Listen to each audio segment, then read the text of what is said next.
Thank you very much. Welcome to the Town of Rocky Mountain House regular council meeting for April 16th of 2024.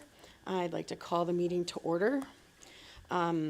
Before we have the adoption of agenda, I believe Councillor Hutchinson has two agenda items to add. Councillor Hutchinson? I do. I believe, are they going under new business then? Is that where you wanted to put them? Yes. So Okay. if you just add the agenda items, and I've got- Tracy will tell me if it's in the wrong spot when I get going. Okay, so under new business, 7.6, the tourism town hall, and I just recently emailed everybody that information. And the second one would be information request from another municipality for an economic development program that they're doing, incentive. So does anybody, Councillor Chappelle? Can I add 7.8, please, if I could? Uh, And that has to do with the letter that came this morning from Rocky Fire The fire Department about a department. hazard reduction, and I think it's worthy of a discussion. So I'm just, yes, absolutely. I'm gonna ask Tracy just a technical question about the agenda. So new business, Councillor Hutchinson's don't have any correspondence, but Councillor Chappelle's and a different item for me, both have correspondence behind it. So should it be under new business or correspondence for action? I'd almost put the tourism, town hall under new business, and the other two are action items, because you want something to come out of it. Okay, So yes. that would be my suggestion. So Councillor Chappelle, I just wanted to clarify where I'm putting it, so. I'd even put Councillor Hutchinson's second request under. The Marathorpe one, she doesn't have any correspondence at all for it. Okay, so do you want an action coming out of that, Councillor Hutchinson? So would all three of hers come under, Well, sorry, Two. both of hers should come? It's just because it's being added to the agenda. I want to check where it goes on there. It should be all under 8 then, right? No, the tourism town hall could be new business, Okay, and then the other two I would put under core for action. okay, okay. So Councillor Chabelle, can you tell us again what your item is now that I know where we're going with it? So I'm going to be after 8.8. I'm not sure if I'm 8.9 or 8.10. Yeah, But my item would be hazard reduction, the letter from Rocky Fire Department that we received this morning. yeah, I just want to make sure everybody knows what the item is about, Okay. so that when we add it to the agenda, we know what it is. I bet I needed Tracy to tell me where it was going. Councillor Musker, did you have a? I do. Just a note on agenda item 8.1.3, which is the Compassionate Care Hospice Society grant application. I'm a director with the Yeah. Hospice Society, so I'm going to be excusing myself during that agenda item. Yeah, thank you for letting me know. You bet. Yeah, I appreciate that. So I will make sure I pause long enough. You don't have to announce it. You can just go because of the conflict of interest kind of thing. Yeah, no problem. So now we're at the 4th agenda edition.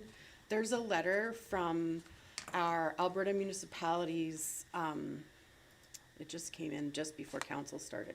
Alberta municipalities person, I don't know what her title is, Krista Gardner, and she is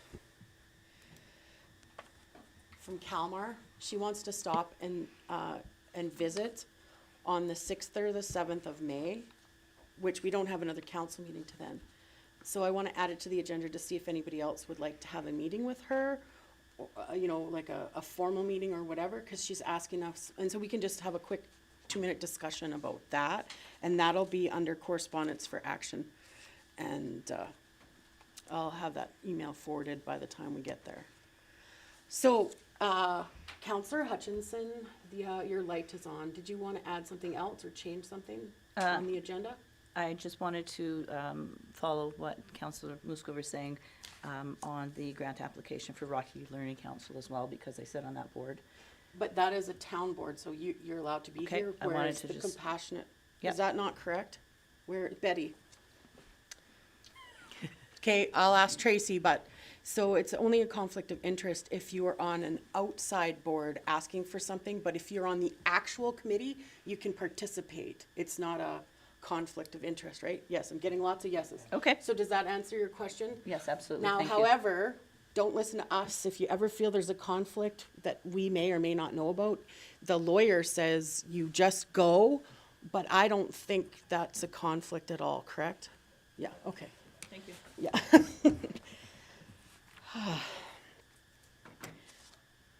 Okay, so now I'm just gonna do it as one yes, counselor. I think you may be addressing what in your, I just want to make sure, because I have some things twice on here, and I want to know what's going to where. I just want, before we approve the agenda, to make sure we know what the agenda is. That's exactly what I'm gonna do.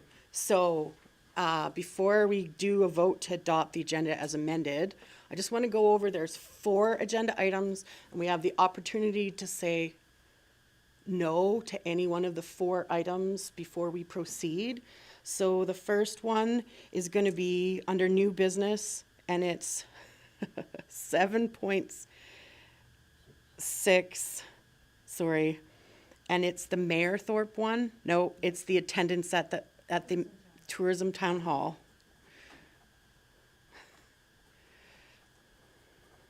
Sorry, my notes are a little bit scattered now. Then the next agenda item that we're adding is going to be 8.9, the Mayor Thorpe letter from the Mayor of Mayor Thorpe. I'll just call it that. Where she's traveling and wants to present information from our community for advertising.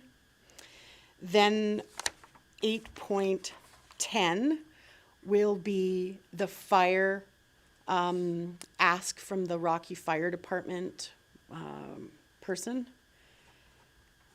And then 8.11 will be, do we want to meet with Krista Gardner formally as she's passing through Rocky on May 6th or 7th? Or just have like a coffee set up if anybody can attend. That's going to be the discussion. So there's 4 agenda items on the table to be added to this week's agenda. Does anybody have any questions or comments about those additional items added? Seeing none, now I'm looking for a motion. Councillor Chappelle, thank Thank you, you. Your Worship. Also make that motion to adopt the agenda with the amendments as discussed. Okay, thank you. So without any further questions or comments on that motion, I will call that to vote. All in favor of the motion? And those opposed, and seeing none, and that's carried. So today we do not have any delegations, and we will go to adoption of the previous minutes. Has there any additions, deletions, or corrections from the previous minutes from April 2nd, 2024? Seeing none, would someone like to make a motion? Councillor Musker. I'll make a motion to accept the minutes from council meeting April 2nd, 2024. Thank you very much for your motion. If there's any questions or comments on that motion, and seeing none, I'll call that to a vote. All in favor of that motion? And any opposed? And that's carried. So we have no delegation business today, and so we're moving right into old business. 6.1, the draft of the Alberta Municipalities Resolution. And did you want to speak to that, Betty or Tracy, or I could? Okay, I don't mind. So you see before the draft resolution that legislation and the administration have prepared. So I spoke to Tracy about this earlier this week. So the process, if everybody's fine with how the resolution is scripted out, the process is that she sends it to Alberta municipalities. They look to see if anybody else has any questions or comments or adjustments to that. Alberta municipalities looks at it first. Or if there's another one that's identical, then we partner up with them. And then after that process, we will have to find a community that's, they have this new rule, a community that's over 10,000, at over 15,000, and then there's like 3 classes of towns, so that, what it is they don't want resolutions coming all from small towns. They want a small town to partner with a city, or a city to partner with an in-between municipality, or something like that. And so Sylvan Lake would fit into that criteria, and if Alberta Municipalities finds that they're happy with the resolution and nobody else has the exact same one, then we can forward it to Sylvan Lake, and then they can partner with us, and then it's ready and set for Alberta municipalities. Does anybody have any questions on the actual document? Councillor Phillips. Yes, thank you. So in our package, it says that the draft resolution was sent to AB Munis already for input, and that we Yes. were gonna have feedback yesterday. Was there any feedback from AB Munis? So, Councillor Phillips through the mayor, actually, no. So the email from Darren Reedy said he would get back to me Monday, but they've had a lot of meetings. So no, he hasn't given any feedback. So they obviously have it, and if there was any concerns with it, they would let us know. They were expecting it to come, because when council made the first resolution to actually do up this resolution, I reached out to AB Munis, automatically said, is there anybody else doing this resolution? Because again, you know, if there's another community, like the mayor said, we're gonna partner with them to get the best resolution out there. And they said, no, there wasn't anybody. So I think we're the only ones so far, so. Yeah. But yes, if there is feedback in the next little while, well, because I would like to send it off to, like the mayor said, like Sylvan Lake or another municipality. Usually I reach out to more than one municipality, because once you go through the process, if all of a sudden their council decides not to approve it, then we still need a seconder. So 2 or 3 different communities, like the mayor said, we need to have different size communities, either one smaller, 2,500 or under, or over the 15,000. So I'll reach out to Sylvan Lake and probably a few other communities that meet those criteria. So, just for clarification, when is the deadline that we have to approve to go, like, should we make a motion today that upon approval, we can do the next step? So upon approval of AB Munis, Yeah. so they're not approving it. They're just, what they're gonna do is they're gonna go through it and have it, just a little bit of an input to make it as strong as possible.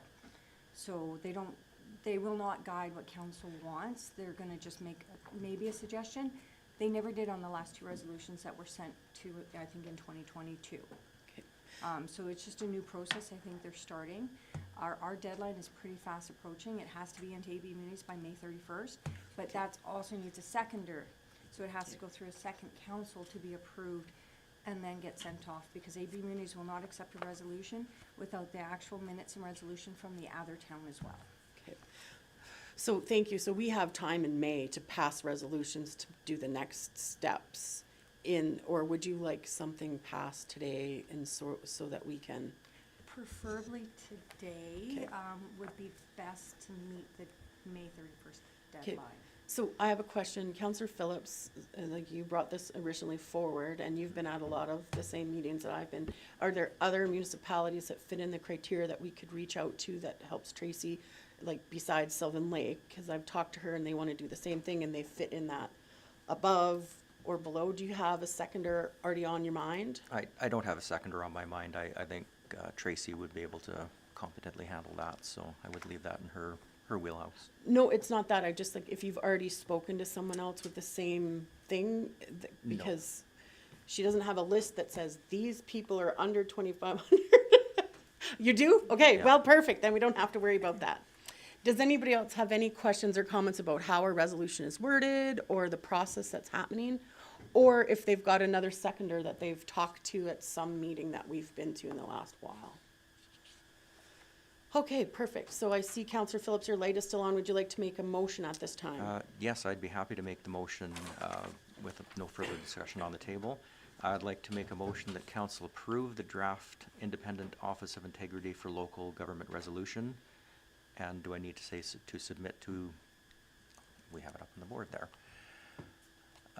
Approve the draft AB Munis resolution as presented and instruct administration to reach out for a seconder municipality as per requirements laid out by AB Munis.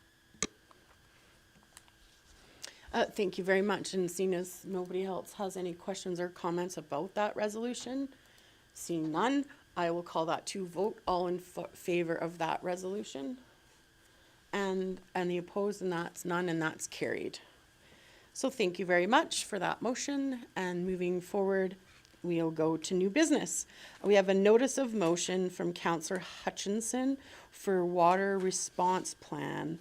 And I don't have any other information. Did you want to just go right to you, Councillor Hutchinson? I'd like to make the, or put forward the motion, be it resolved that council direct administration to develop a municipal water shortage response plan to be brought forward to the June 11th, 2024 Governance and Priority Committee meeting. Yep, so we know your motion. Did you want to discuss why you're doing it or have any details? This is your opportunity to talk about the motion. I realize that, thank you. I just thought that protocol had it when it's a notice of motion, that we put the motion forward first, and then we have discussion, and then we vote on it, is, I believe, how the procedure is. I'm Correct. asking you if Okay. you'd like to discuss it now that the motion has been put forward. Thank you. We've all attended, I'm not gonna say all of us, but quite aware of the drought situation that is happening across the province right now, at the Alberta Leaders Caucus as well as the RMA. There's been a number of different webinars and different opportunities to hear what's happening in the province. I just felt it was important that we put something in place now. Hopefully, we don't need to use it, but as long as it's something that there's a policy or a plan that's approved by council, if by chance there's Emergency. the unfortunate, happening of having to, not so much for our area, but possibly for downstream. If we've got that plan in place and the public is aware of it, hopefully we'll be proactive instead of having to be reactive. So Councillor Chappelle. If you would, allow me, your worship, to Councillor Hutchinson, is, would this be provincially mandated stuff versus municipally? I'm just making sure we don't step into water that we don't need to step into. No, Fine. it's not. So I'll give you an example because you weren't at the leadership caucus, because I think this is a great motion to bring forward. Actually, when I was there, I asked a few questions to the panel about it. So it doesn't, because we're outside of the drought zone that they're forecasting in Alberta, and you can go to the Alberta provincial website and they will show you that area. Here's an example of what happened to Edmonton. So they're not experiencing a drought, but they did have an emergency with their water treatment plant. It had to be closed temporarily because in the water treatment plant, there was electronics that got wet that aren't supposed to be wet. And so the plant shut down. And so immediately Edmonton and all the people that buy water from the city of Edmonton were on water shortages. And so they noticed that they had somewhat of a water response emergency plan. But this would be, for example, like in this summer, everybody's watering their lawn and our water treatment plant shuts down. We have enough water underneath the baseball diamonds and somewhere else where it's stored for a certain period of time. But then we should have like things in place of what do we do immediately, like shut down. And some things administration just does, but it's another thing that we could go out to the public and say, okay, there's a problem with the water treatment plant, or there's a drought shortages where we've been cut down, or whatever the reason is. And so that's sort of like the idea. Alberta Municipalities is going to send out 10 things that the public can do during a water crisis that we could incorporate into our plan. But that's sort of like additional information because you weren't at the meeting. Councillor Phillips or Councillor Hutchinson, did you want to add more to what happened at the meeting? Just that I agree that this is something that we should be looking at for sure. We're fortunate that we're pulling out of the North Saskatchewan River first. We're not downstream from us. However, we know that there's a drought situation, an extreme drought situation in certain parts of the province, and it would be nice to have a plan in place so that should the province mandate something, we've already got a plan in place, because the less amount of water we take out of the river, that means there's more water for our neighbors downstream, and they're the ones that are gonna need it for municipalities, for crops, for other needs, so I definitely support this for sure. Counselor Hutchinson. Thank you. Yes, to Councillor Chappelle. The government has put forward their plan, but Alberta Municipality, as the mayor has said, has developed, they've done a presentation on building a drought management plan, which you can find online through Alberta Municipalities, and it goes through why to have one, what's to be included before, during, after drought, the stages of drought response. So those were all things that were, they recognized as being needed in a drought plan.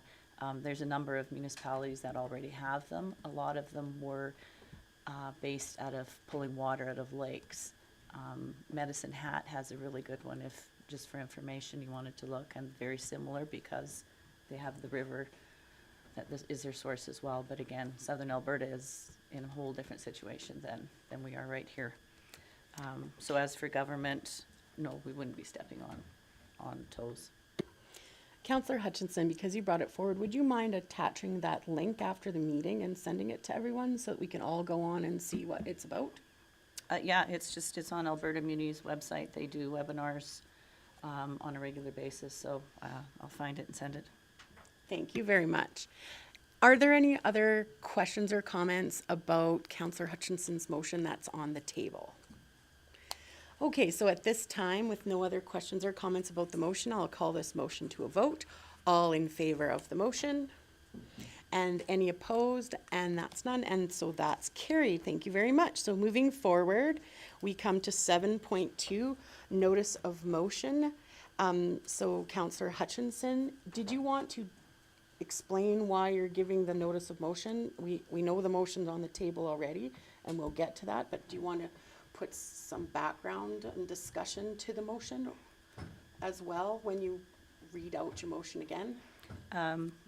Sure, I can. I did send information to all of council, I'm gonna say probably 2 or 3 weeks ago. And then, But there's nothing in our package today, right? Just your motion? no, the background was given a couple weeks back. The CAO also included the Community Sustainability Plan, which was from 2010, for review. The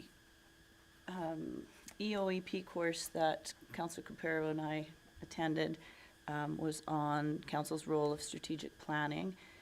It gave a lot of good ideas on a go forward. Our strategic plan, as it sits right now, I think we're closing in on all of the items that we have on there to move forward. But one thing that was brought up at the strategic workshop was a longer term vision. We have our 10-year vision capital plan in front of us, but to have something, some type of a workshop with council and staff on a vision that's much farther ahead than 10 years. That's what that sustainability plan had, and if you've read that, it was quite interesting on what things were discussed in 2010, and some things that were checked off, but there's a lot of things that are still outstanding. So just to be able to have the opportunity to revisit our strategic plan and to add more substance to it, and possibly updating that sustainability plan. So in here, did you want, oh, there it is. Does anybody have any questions or comments about the motion on the table? Deputy Mayor Caprero. Thank you. Just a quick question to Councillor Hutchinson. So with this notice of motion today, what we're looking at is just the costing to redo this, not necessarily moving ahead with next steps, just more of a cost to understand what we would be looking at in terms of pricing to do it? Thank you. That's what the motion does say, to bring back a cost with facilitator, to review the current strategic plan and include long-term strategic planning and review of that. I think it's important to have a solid strategic plan, and ours is, it's good, but again, I think, there was one thing that was pointed out at that conference, having one of your goals as fiscal responsibility, and the comment was, well, does any council operate not being fiscally responsible? So just looking at our strategic plan in a different way. They used the pestle model, and we did a couple workshops on that. And it was a really different way of looking at your strategic plan as opposed to kind of how we've done things in the past. So I just thought it would be an opportunity for admin to see what they could bring back on what that would cost and what that would look like. Thank you very much, Councillor Hutchinson. Betty, I'm going to ask you as our acting CEO, but also because you're my numbers person, do you know what we already have in the budget this year for looking at our strategic plan? And she's telling you to press the button when you speak, but she's looking for the information and while you're trying to grab her attention. So do you know what we have in the budget for looking at strategic plan for 2024? Not off the top of my head, but I Okay. do know that we have funds within the council, general council. So Okay. we'll get those pricing and then we'll advise you at that time Okay. how much money we've got. Thank you very much. That was the only question I had on the motion. Does anybody else have any questions or comments about the motion? So it's just to find out a cost. With seeing that there's no questions or comments, I will now call the motion to vote. Did you have a question or comment? Just that the motion should be read prior to us voting on it. Sorry, I so thought that she those- did that when she talked. No, Nope. Be it resolved that council direct administration to bring back the cost of a facilitator to review the current strategic development plan and to include a long-term strategic plan and review of the current community sustainability plan for the May 21st, 2024 regular council meeting. Thank you very much, Councillor Hutchinson. So now that the motion is officially on the table, is there any questions or comments to that motion? Seeing none, I will now call that motion to a vote. All in favor of the motion and any opposed, and that's carried. So thank you very much. That concludes 7.2. So now we move into 7.3, a notice of motion from Councillor Chappelle. So did you want to read the motion and then give some background to why you're putting that motion forward? Your light is off. Yeah, it's sometimes tricky, that button. So my motion is that we would have administration reassess, looking at a subclass for the McNutt subdivision when it comes to taxation. Thank And you give very us, much. and give us options. And so did you want to talk about the letters you've received and why we want to do that, or you're just fine just presenting the motion? Let me please speak to that, if your worship, you would. The residents of McNutt have for some time now been talking about how they feel that they don't get items such as the rest of the community, yet they're paying the same in taxation and assessment. So things like street lights and street maintenance, they get street maintenance, but the streets are in bad shape, and they have their grocery list of items that are different than the balance of the community, and they're just looking for a subclass in terms of taxation.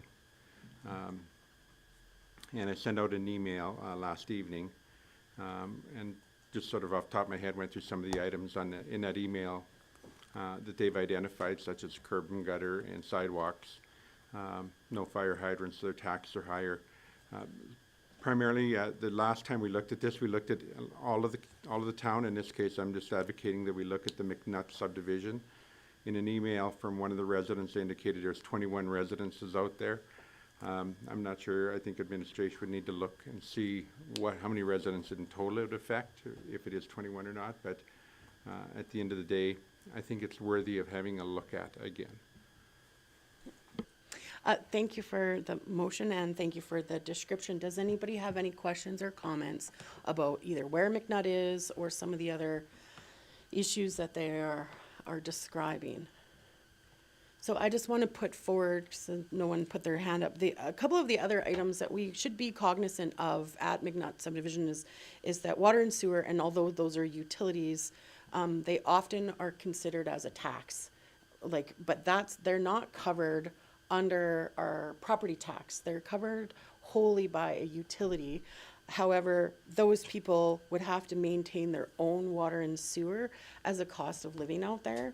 Although our water and sewer is covered by a utility, it's another thing that they could look at, you know, that they're providing their own utility service, which is, you know, also puts them in a separate class from the rest of the community. I think, you know, if we aren't ready to improve curb and gutter, because they have a gravel, streets in that subdivision, then maybe this would be a good way to move forward on, is to reclass them. Plus also, it also works in our favor because we would like to do some, maybe future expansion, so it sort of sets up how we can move forward with more development, for our community and things. Counselor Musker. Yeah, I guess what I would like to see at some point is maybe a delegation from the residents of the McNutt subdivision to present to council as a whole, and maybe provide us with some constructive suggestions on what they would like to see, rather than going through emails and whatnot.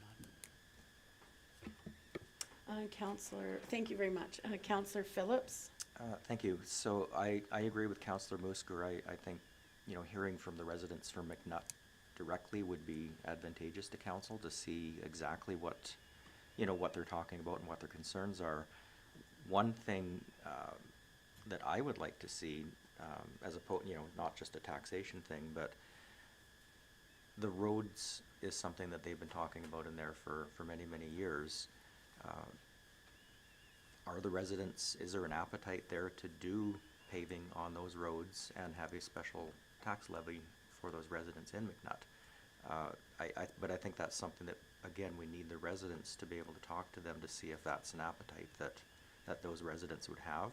And that would solve the problem of what kind of roads they have there if it's a paved road, but a special tax levy is implemented to pay for it. So I think Councillor Musker hit it on the head. We need to have the residents come or have an open house or something, talk to the residents, see what they want. What do they want? Like, what are we willing to pay for? How are we willing to do it? Then see what we can move forward on. So I believe that we've had a number of discussions about this item. I think they're asking for fair taxation for what they're given. If they were in the county, the only difference between the fence line, and I think their argument is that don't have the same infrastructure and facilities, but certainly they could come and speak to that. But they have, you know, asked a number of times in the past that they are not receiving the same services as everyone else, but yet they are being taxed on the same mill rate. And so this would just classify them in a different class. And then if it was a lower tax rate, I'm sure they would feel, you know, apt to do the levy. But the mill rate now, it doesn't seem equitable for the rest of the community. Councillor Chappelle, and then I'll go back to Councillor Phillips. Your light is still on, so I'll go to Councillor So my Chappelle. motion is that the administration would bring back options, and I think that if this is an option sitting here, they can add that to the report, that it may be advantageous to have the people in McNutt come forward and see what they want. At this point, they're not saying, hey, we want new streets or whatever. I think what they're saying is, hey, over the years, we haven't got what everybody else has, but yet we're paying for it. You guys in town are paying to have the power go to your street light, and we are also paying for power to go to a street light that we don't have.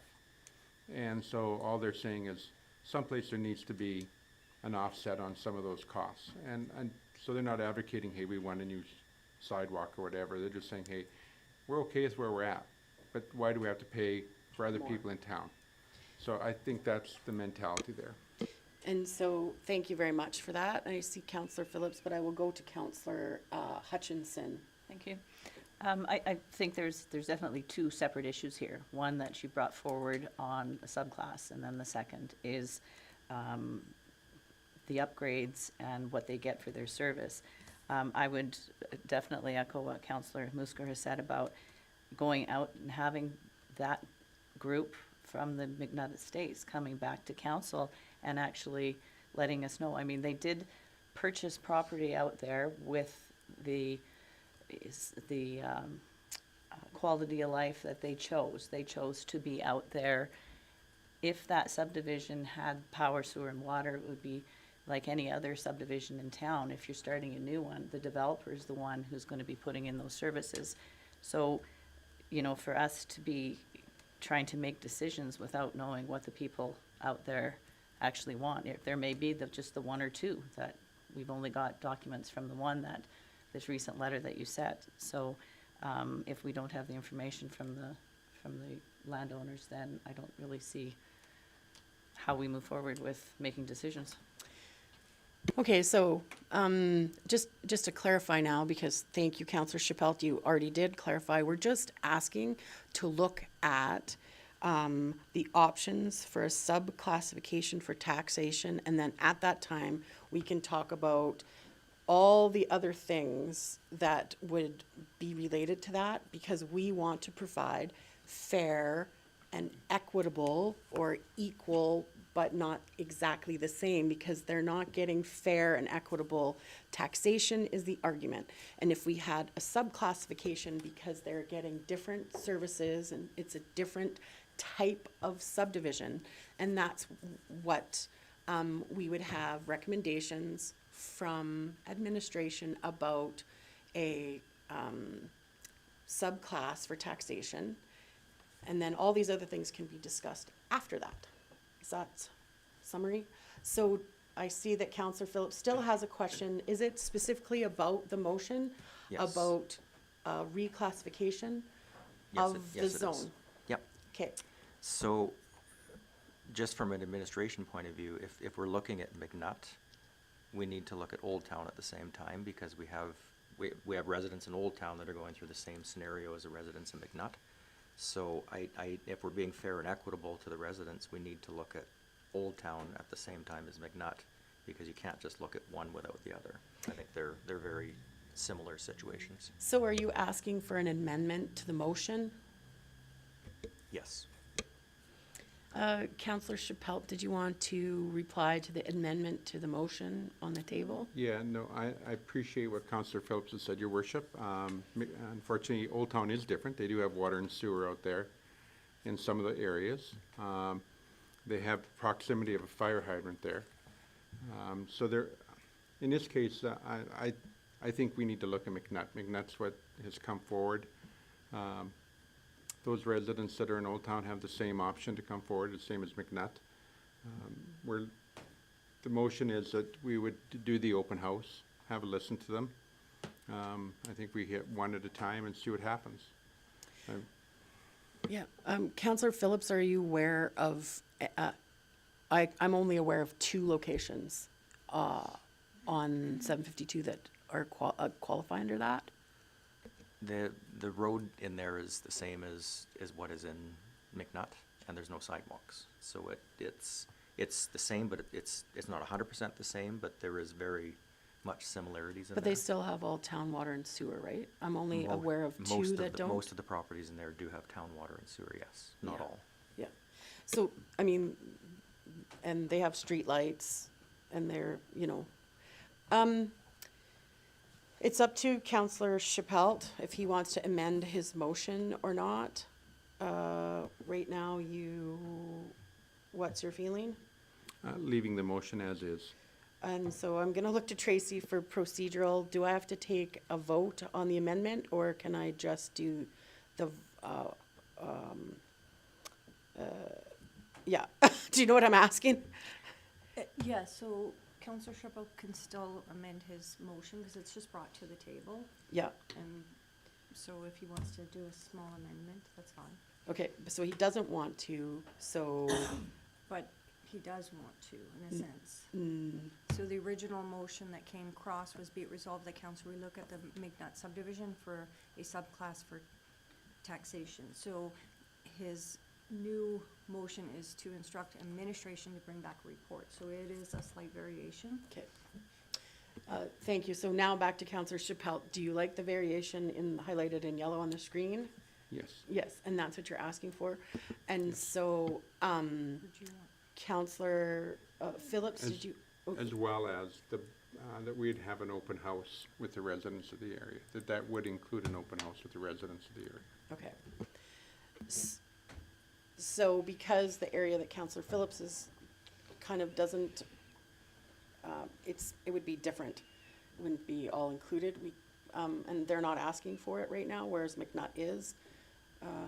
Do you have any more questions or comments on the matter, or can I put No. it to a vote? No, I would be happy to put that to a vote. Okay, thank you. Oh, I'm sorry, Counselor Hutchinson. Thank you. I would prefer to have the motion split into two. I think it's important that before we even put staff in the position where they have to do any reporting or whatnot, to have the open house with the residents first, and then put a motion through after we find whatever information has come out from that discussion, or if there is even an interest from the residents to have an open house or discussion. So Counselor Hutchinson, I would disagree. I would do it opposite. We have to know what the report is that we can present before we have an open house. Counselor Chappelle, did you want to? Well, there was a report done December 20th, 2022 or something like that. So a lot of the base work has been completed on that already. I'm sort of where you are. I think that we look at what was said prior, gives us a basis as to what questions we can then ask the residents of that area, and give us a background that we'd need so we could have a fruitful discussion to try to determine what in fact they are looking for, and we have an idea as to what it would cost us. So I'm thinking that we basically resurrect the report, do some tweaking on it, and then have them come forward as well. And have them aware of what the report is, so that they too know what page we're singing from. So should your thing say an updated report? I'm going to defer to this acting CEO, Betty.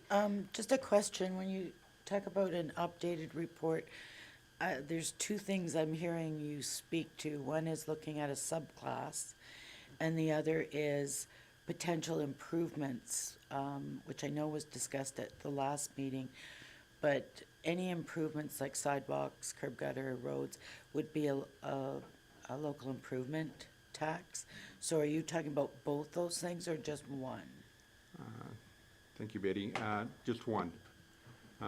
We've already discussed getting costing on improvements in that area.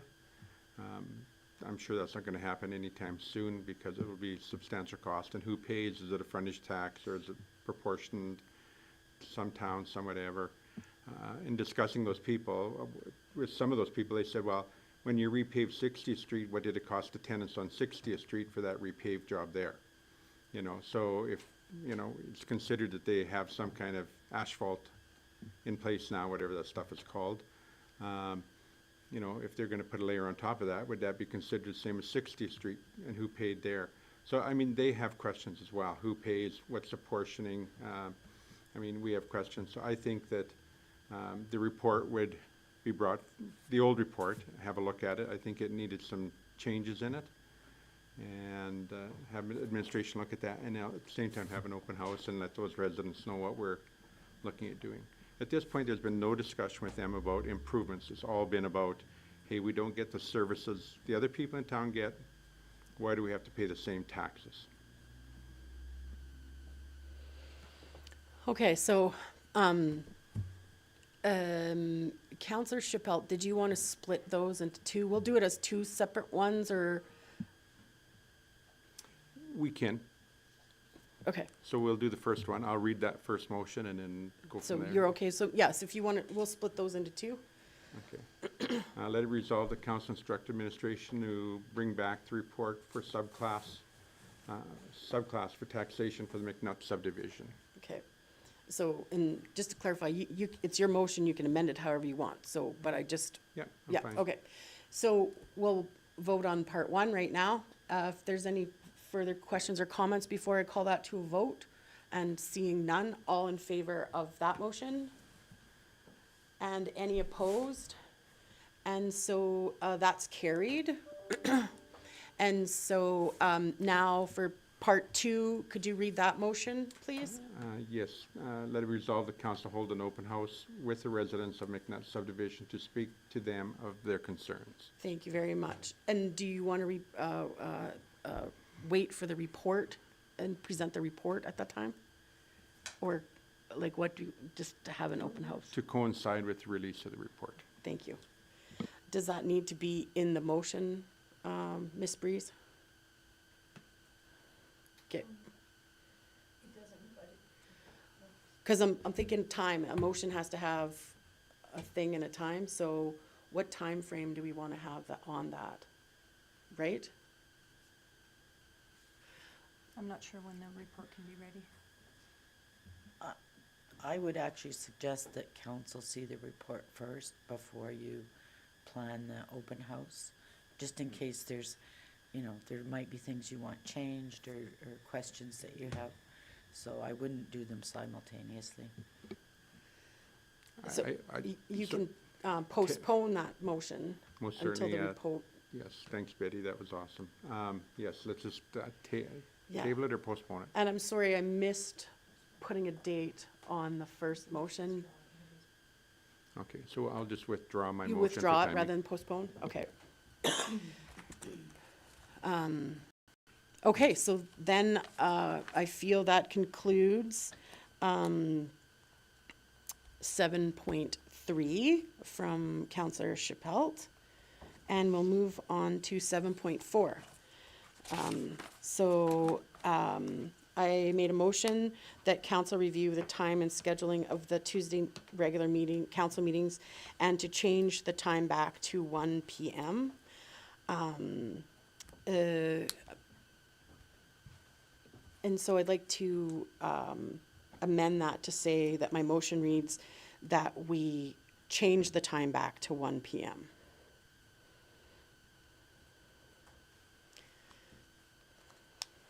And not review it. We're gonna review it with the motion. I would like to make the motion that we change the time back to 1 PM. And now with that being done, I would like to open the floor for discussion. I will go to Councillor Hutchinson first, and then Councillor Chappelle. Thank you. I am not in favor of this motion. I would like to keep it at 9 o'clock. One of the reasons for that is that if we start at 1 and we extend over past 5 o'clock, we're now having staff being, I mean, it's not overtime paid, but they'll get time in lieu if they extend till 6, 7 o'clock. Whereas starting at 9, we should be able to fit things in the 3 hours and it doesn't disrupt staff schedule, and then they have the opportunity to have their meetings, whatever they need in the afternoon. Thank you very much. And so I have a comment to reply to that, is that right now it's really difficult to schedule what we do because 9 to 12 is only 3 hours. So we should be taking a 1 hour lunch break if we were and we are paid and we go by employment standards, we should have a 1/2 hour or 1 hour break in that time. And I would like to see a lunch break, but then it extends the day, the amount of time that you're setting aside out of your day. Whereas if we could just go from 1 to 4 like we used to, we don't have to break for lunch. But pushing through to 2:30 is not a healthy way to run a meeting. And so that's, I'm just looking out for not just this council meeting, but councillors in the future. And so Councillor Chappelle, your light went off, and I saw Councillor Phillips' light, and then Councillor Ald's light. So Councillor Phillips. Thank you. I agree that with these should stay at 9 o'clock. We shouldn't have staff staying late to accommodate council meetings when we can accommodate those meetings at 9 in the morning. My solution to having council meetings that are running long is there's an old adage called WAIT. Why am I talking? That's what WAIT stands for. So why am I talking? So sometimes our meetings run longer because the WAIT anagram is not being used. Gonna use a perfect example of our last council meeting. We had 2 delegations that took 2 hours to deal with. If we minimize that time, we're not gonna run into the problem of running into lunch hours. I just used our example of our meeting this morning. It took 10 minutes to figure out our agenda. That should be a little more streamlined and a little more fast. So to me, I don't think we have a problem with the times being 9 or 1 o'clock. I think we have a problem with the amount of time we're spending on our agenda items. So I would like to have everyone look at the wait, why am I talking, and use that as something that we can expedite our meetings a little quicker. Thank you. Counselor Auld. Yeah, I 100% agree with Lynn or Councillor Phillips and Councillor Hutchinson. I like the meetings at 9 o'clock, and if we just keep on point there, we shouldn't be running into overtime situations, so I'm good with them at 9. Counselor Chappelle. Thank you, Your Worship. If I could, I guess where I'm at is I would like to see the meetings move to 1, and I look at it for several reasons. I agree with Councillor Phillips. We need to tighten the window on what it is, but often I see delegations when we have a meeting at 9 o'clock, especially those who have to travel, how unfair it is that in one case where they said they left Edmonton bright and early at like 5 o'clock in the morning to get here. So I think that 9 o'clock may work. I also think 1 o'clock can work. And to Councillor Phillips's point, I think we just need to be more on whatever the acronym you used, wait. We need to tighten up what's going on. If we have people here, we just need to make sure that they're not here for an hour for delegation. There's some things you have to tighten up, but I would definitely support a move to 1 o'clock. It gives you a 4.5-hour window in the afternoon. Right now, we keep running into breaks, and you know, do we penalize our staff and say, hey, you got to be in this meeting for lunchtime, or do we penalize our staff and say, hey, it's going to be running over, and aim at trying to be done so that it doesn't run over? I think we have we as, you know, individuals have to, you know, wait, you know. So, so where I'm at is I would like to advocate for a 1 o'clock meeting. That works far better for me. And health reasons, all the rest of that stuff included in that. So anyway, that's where I'm at. I think that, and especially for delegations that are coming in the morning, that's, I don't think, fair to them, especially if they're traveling. Thank you very much. And I also think that everyone deserves an opportunity to speak their point of view. And if you would like me to start limiting it, and I'll run it like Sundry does, where if you're going to agree with something that was already said, then you don't have to do that. It's already, the point's already been made. You don't have to agree with it. Your agreement is in the vote. So I still think that 1 o'clock would work better. And now I see, and I think of Councillor Phillips as, wait, why am I talking? And so we'll go to Deputy Mayor Caprero. Thank you. I just want to say, just in regards, Mayor, to what you had just said, I don't think Councillor Phillips is saying that he thinks people shouldn't be able to have their opinions said on the item at hand. I think a lot of our problem is that there's different tangents that we go off of rather than focusing on what the specific agenda item is. So if we can limit that, I genuinely think our meetings would be a lot shorter than what they are. Often at the end of our regular council meetings, we have closed session. And quite often our agendas are not super heavy. So I really think if we can keep focused on what the agenda item is, by the time we hit lunchtime, we should be in closed session. If someone needs a snack, someone needs to eat, wants to sit and have a sandwich, that's fine. How often when we're in closed session do people have a snack or whatever, and it's fine. So I think the biggest thing with this is just making sure that we are staying focused on the item at hand, not going off in different tangents. Everyone should be allowed to have and say their opinion on what the specific item is, but we just need to streamline them so that we're not spending too much time on other fluff rather than the item at hand. And if we do that, I genuinely think we should be wrapping up our meetings right around lunchtime, aside from maybe closed session, at which point, who cares if you have an orange or you need to have a bag of chips or whatever it is.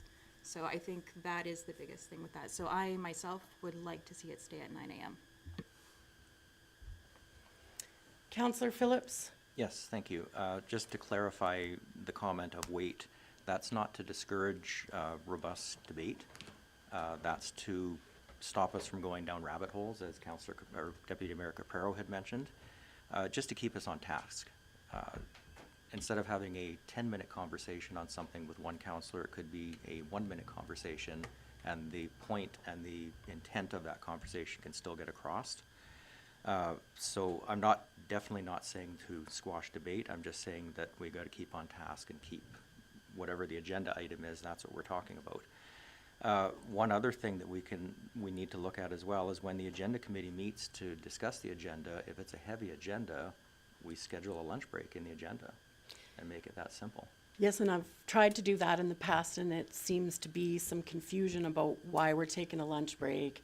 And a lunch break isn't just for a break, but to have a bag of chips from the little concession there. But it's also to have a mental break from the task at hand so that you can come back after 3 hours of pounding away. It's nice to have, but I will wait. And if anyone else has something else to add, I will just call this to a vote. So all in favor of changing back the time to 1 p.m. meetings, I'll take a vote on that. All in favor of that motion? Yes. And those opposed? And so that is not carried. And what's my word, Tracy? Defeated. That is defeated. And so thank you very much. So moving forward in the agenda, we are now going to the school meeting discussion. And I see we have Mr. Schwader. Good morning, Mayor and Council. Just before you today, well aware that Mayor Bache and I will be attending the value management sessions that Wildrose School Division is doing on this Thursday and next Tuesday for the proposed new school behind Loch Kern.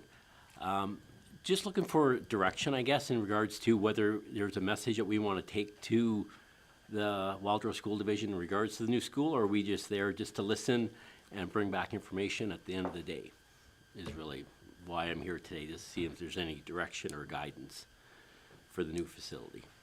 So I think that it would be in our best interest of our community to say that, yes, we would like some value-added talks and conversations, and then do some engagement. The best thing that happened at David Thompson and Charlotte Small Schools was that they had a lot of public engagement and all the value-added things that the community fundraised for to improve those schools. And I think that's just, we're putting this much money into our community, that certain things could be added as a bonus. I'd like to see a door so that we can use the gym on weekends or after evenings for rec items and things like that. So that was the big problem coming out of COVID. They didn't have a door. So, Councillor Musker. Thank you, Your Worship, to Mr. Schwader. I'm curious as to what the school district's plans are for the old buildings.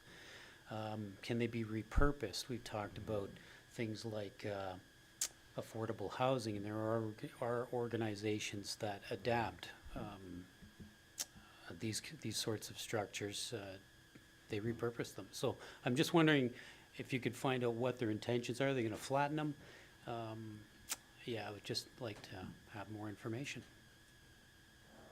Yeah, I don't have anything official in That's regards to. Actually, it was. I saw you thinking the same thing I was thinking, so you missed that meeting, but Deputy Mayor Caprero, would you like to speak? So I believe what the intention is, and please correct me if I'm wrong, anybody, if I'm saying this wrong, but my belief is that the intention is, at the end of it, what they're planning on doing is demolishing Yes. ERE. Yeah. And then they're gonna end up demolishing Lockern and then build a new Lockern and have both schools in that, because we have a lot of schools and a lot of them Yep. are underutilized. So I believe that that's what the intention is. So eventually ERE will no longer be there. And then whatever the plans are with it afterwards, I'm not sure the exact process, but I believe that that is the intent, to get a new school, which would be Lockern. Okay, So, thank you. So we talked about that this morning, but his question is, what are they gonna do with ERE? And the idea is that they're gonna demolish it and sell the land, and then they quietly came to the town and asked if we wanted first dibs on the land, right? Or if they would sell it to other partners, as kind of some of the conversation we had a long time ago, before they made the announcements. And so that could be something that we also, you're smiling, I'm not aware of that conversation, so I don't Okay. know anything about that, so I'm not sure. yeah. Well, Yeah. I might have asked the question off book Okay. on that one, Okay. but that was at the, Just a Yeah. comment in regards to value added. I guess we'll find out at the sessions, but if we add something to the school, I guess is that a capital cost to the town? And I guess moving forward, it's capital, but also is there operation costs as well for that addition that we would like to be part of that school? So that's just something to keep in mind. so, go ahead, Counselor Phillips. Yes, just when we're talking about value-added items, is that because we have, these schools have not just town residents in it, but they also have a lot of county residents in it as well. Is this something that would be strictly put on the town, or is this something that would be shared between the town and county? It's a question to ask, to see who actually pays for it, if it's solely on the town, or if it'll be split 50-50, or whatever proportionate the student makeup of is between county and town. So I- I'll go to, I assume there'll be representation from the county at these sessions as well. And presently, it's usually shared 50-50 in regards to anything, SRO resources, that type of stuff. So I assume moving forward, it'd be 50-50. So, I'll go to Counselor Shipelton, and then I just want to say, like, are there things that we're thinking of already that we'd like to maybe discuss value adding before we go to the meeting? Counselor Chappell? Thank you, Your Worship, and Mr. Schrader. I think what my fear is that if we go with a predetermined value-added item, let it be in bigger gym or whatever, which they could be working on already, anything that we hang our hat on, all of a sudden they're gonna just say, hey, the town wants to do it, let's let them do it. So the caution is, I think we should go to them first and say, okay, what's this thing gonna be like and all about? And not give them any inclination that we wanna do a running track or whatever that might look like around there. Let them do what they're gonna do, and then re-look at it as a council, and then come back. Because I know David Thompson and Charlotte Small, the county was eager, and the residents were eager, and they added all this stuff, and I often wondered, could have they got more out of Alberta education through the school division and not pay tax dollars? And operationally, both of those schools now give a operational bill to the county of Clearwater annually for those things, so there's no free ride there. So the caution is, yes, we can ask for value added, but it's pay now and pay forever. So Yeah, we gotta be cautious in how we approach this. I like that comment. That's sort of what I was gonna go in, because we have 2 meetings scheduled, and we can bring feedback back. They have not given us, Mr. Schrader, they have not given us a list of suggestions or like topics that we could discuss, correct? no, they just gave us an agenda yesterday Yeah. in regards to the meetings itself, so I So think it was handed out today, yeah. when I was at, I just wanted to just say this, when I was at FCM in Regina, Tina and Len, you were both there, yeah? Did either of you tour the downtown school, the high school? Okay, so they did a fantastic job of getting community input. It doesn't necessarily mean to have to be the town of Rocky Mountain House that puts capital. Maybe we have to do, I think we have to go and do public engagement. But I think the idea is that we want to start the conversation that, yes, we would like to do some public engagement and find out. The value-added items that they did there is, I'll just do quickly my list so that we can think about it. These are not things that I'm suggesting that we do, they're just things to think about. Is they did a public library with the doors, like I'm saying, so that the school doesn't buy books and then we buy books. They have a public library that's brand new, state-of-the-art, in a new facility, in a new building at the school that was accessed. Now, it might not work in an elementary school, but that's one of the things. They put SRO offices, they put, they actually have students coming, and again, it's at an elementary school, but it's just things to think about. They put in a bigger gym so that they could have events like round dances, and those are just, and basketball tournaments and different things like that. So if you ever have an opportunity to look at schools that have done some value added, it's really makes a better community. So not to say that we add that, I like that we're not, but I'm just giving you ideas to think about. That tour was really inspirational, and you can Google it, the Regina Downtown Inner City School. Mr. Schwader, is there anything else that you would like to add? No, I don't think so, Your Worship. I think, we'll listen at the sessions and we'll bring back information following the sessions. So did somebody want to, so we need a motion that we just bring back information and inform the school that we're open to talk about value added, but we don't have a specific agenda item at this time. Does that sound like the motion we want to put forward?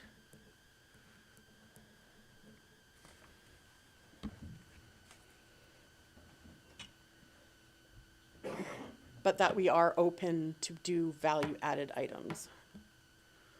Right, we're not set either way. Does that sound fair? Does anybody like to give that motion at this time? No, I just have a question when we talked about public input. We said that we should gather public input, and the question is should it be us or should it be the school division? Or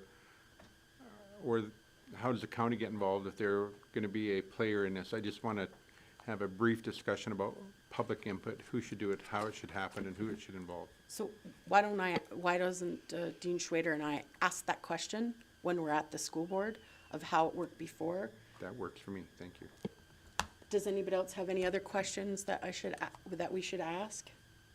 Counselor Hutchinson? I was just gonna comment, I think we're kind of putting the chicken before the egg here. and Yeah. See what response, what comes from the meetings before we, I think even before we commit an emotion to, open to value management, but that's just my opinion. I think, see what we get coming back to us. Okay, so I'm gonna present that motion as it's written on the thing so that we can move forward in the agenda. Does anybody have any questions or comments about the motion? Resolve that council instruct Mayor Bache and Dean Schwader to bring back information from the upcoming Wild Rose School Division meetings, and that council is open to value-added discussions, not management.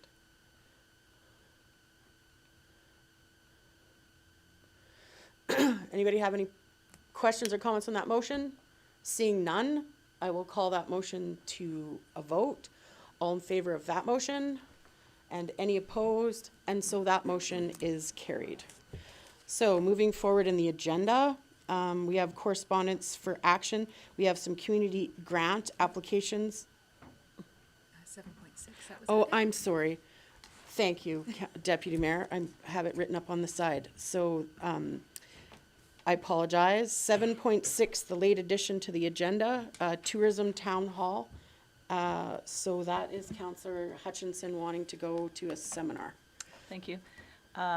This seminar has been, I think, the last 2 years in a row. I believe Councillor Phillips came last year as well to it.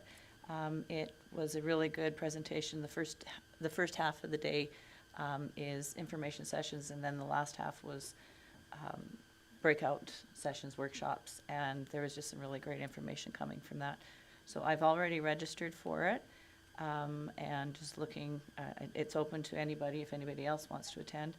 I don't know if there's a limit to how many, but I would be looking for a motion to be reimbursed for my remuneration to attend the event. Sorry, So what I have, day- What day is the event, sorry? It is in Red Deer, April 22nd. and she's gonna, because she can't find it, she's gonna find the link and email that to us afterwards. I've already sent the link, or I've already No, sent the, you said you couldn't find it. I sent this already to everybody, And what date was that? April 22nd. Sorry, what day did you send this all to us? I know the meeting is on the April 22nd.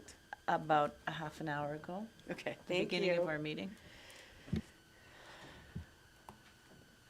Okay, so, what information did you bring back to council from this last time? It's funny, Mary, you never ask anybody else that question. There's a number of items, I don't have my notes from that in front of me. It would be included in my report from last year. There was a lot of conversation about Indigenous tourism, and now that our tourism destination zones are set up, it gives ideas and ways to bring all of those pieces together. The Indigenous tourism, like I said, is a separate board from Travel Alberta.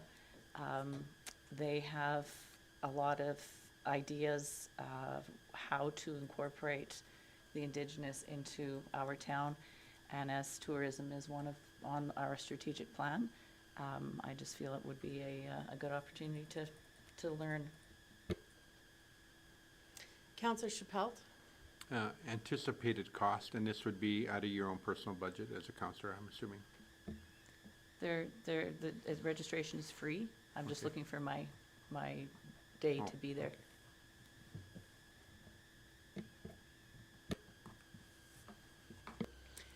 Counselor Ald? Thank you. I think Councillor Hutchinson would be a perfect person to have at this meeting.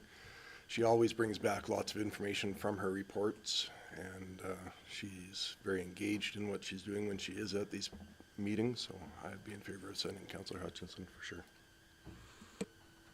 Thank you, Counselor Ald. Does anybody else have any questions or comments? Would somebody like to make a motion?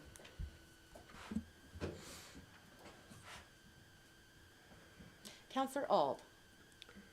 Yeah, I'd like to make the motion that council approve Councillor Hutchinson to attend the Tourism 2024 Town Hall Series in Red Deer on April 22nd, 24. Any further questions or comments on that motion? Seeing none, oh, sorry, Counselor Chappelle?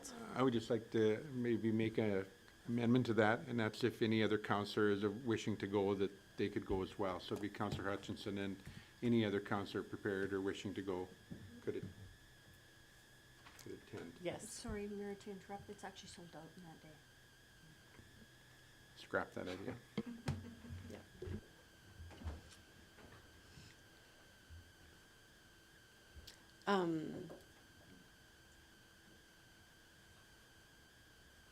So with that being said, Well, even if it's sold out, possibly there's an opening that would come open, so maybe we should just make the motion so it's friendly.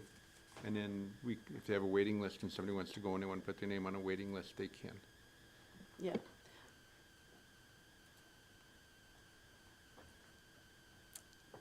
That sounds fine. So is there any other questions or comments on the motion on the table? Counselor Ald, are you okay with the amendments? Yeah, I'm fine with that.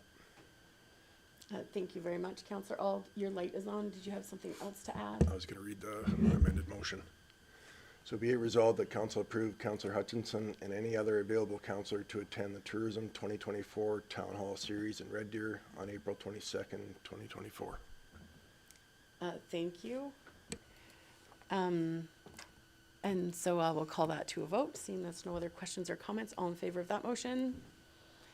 And any opposed? And that's carried. Thank you very much. So now we move on to 8.1, correspondence for action, community grant applications, and the Rocky Community Learning Council. I'm sorry, who is presenting that? Ms. Breeze? Thank you, Mayor, Council. So this application came through. It is to have an open house being held on April 18th. I did reach back out to the organization because they said they're having an open house, but they didn't actually state what the funds are being used for. So the executive director returned my email and said the funds will be used to provide refreshments for attendees and a few door prizes. So the event is being held in the town, so it fits part of the criteria, but I don't know if council's intentions are to pay for refreshments or door prizes, so I will leave that up to council to discuss that.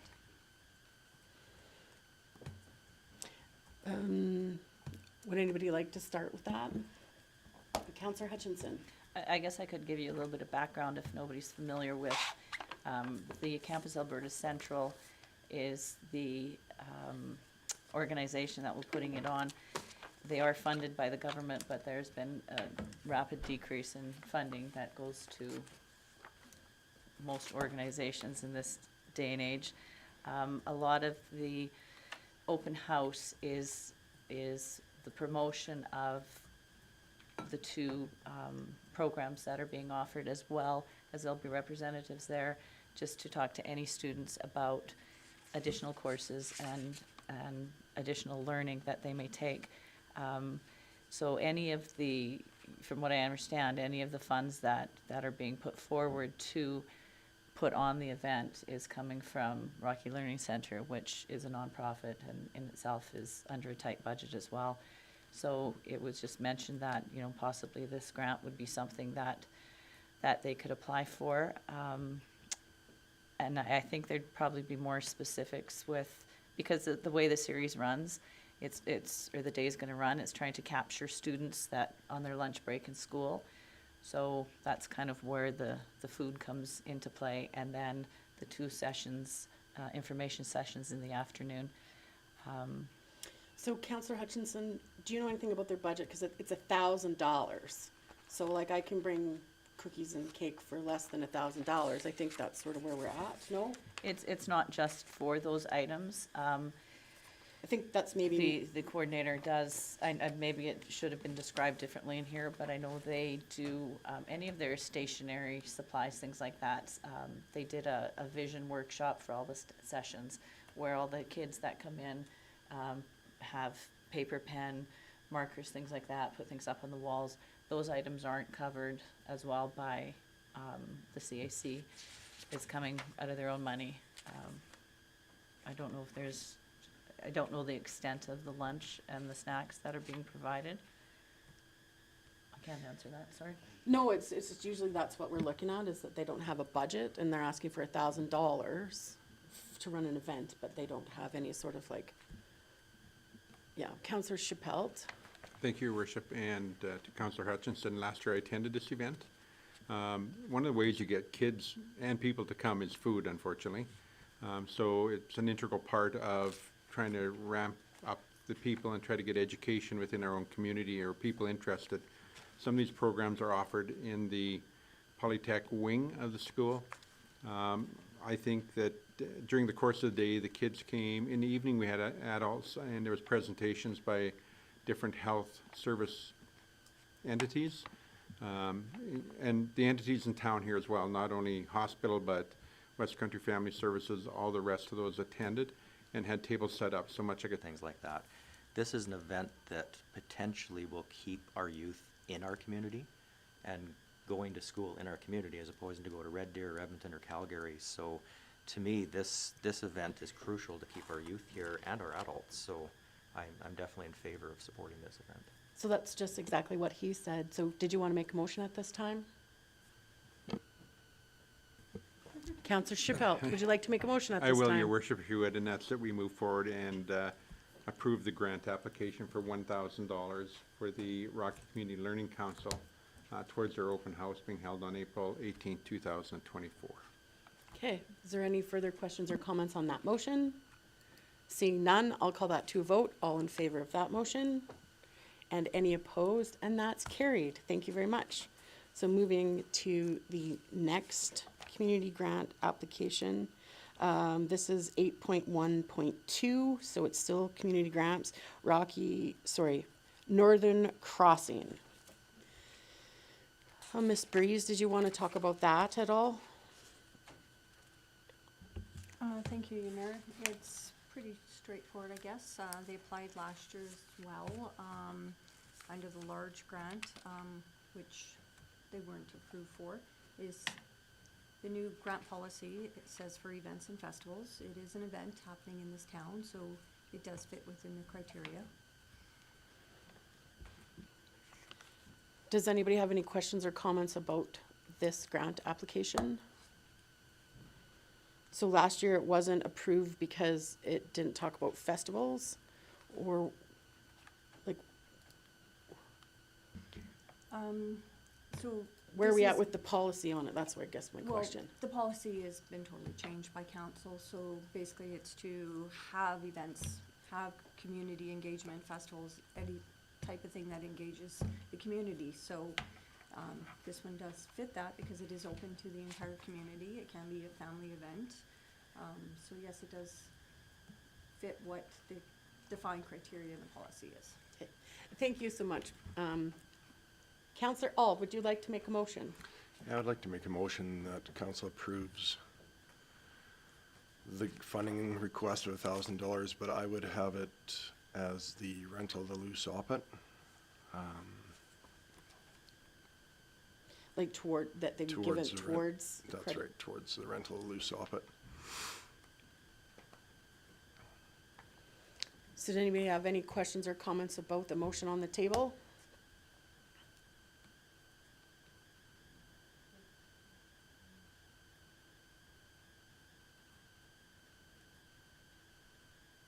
So basically, it sounds weird, but we write a check from this grant and put it into, and give it to the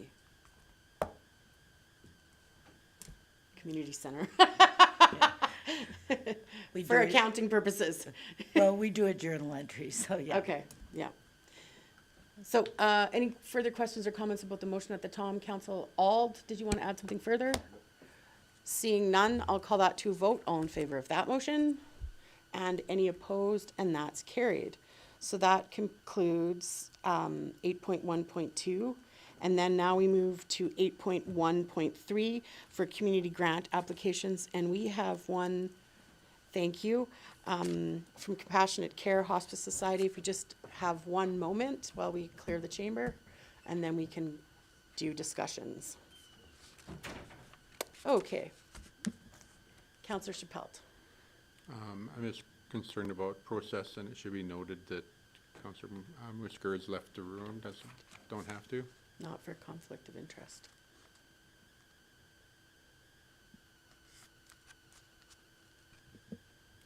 Tracy, am I wrong on that? Thank you. Now, does anybody want to talk about the Compassionate Care Hospice Society grant? Counselor Hutchinson? Thank you. I'm just a little confused on the numbers, because they're asking, they say half of the rental fee was paid already. The leftover fee is $693.50. But when you look at the agreement, like those numbers just don't add up. So, Mayor? Yes, absolutely. Thank you. So, in reviewing all the grant applications when they came in, I did speak to the executive director there, and she didn't realize, because they've already paid for the deposit on the hall to make sure they secure it for October for this event, that they could apply for the full 1,000. So she actually resubmitted her paperwork for the full 1,000 to waive it towards the loose soffit. So that's probably where their little confusion was in the paperwork, because they thought they could only apply for what they haven't paid for. And so the event hasn't happened, so yes, I said you can play for the full 1,000 for the waiver towards the loose soffit. Okay. Thank you. So, I'd like to make a motion at this time. Be it resolved that council accept the Compassionate Care Hospice Society 2026 request to waive $1,000 of the facility rentals. Is that the right motion? We don't waive it, we pay for it, right? In the policy there, it says waive. Thank you. So waive $1,000 of the facility rental for the Halloween dance fundraiser being held on October 26th, 2024. Any questions or comments about that motion? Seeing none, I'll call that to a vote. All in favor of that motion? And that's carried. Laura, would you mind letting Counselor Moosker back in?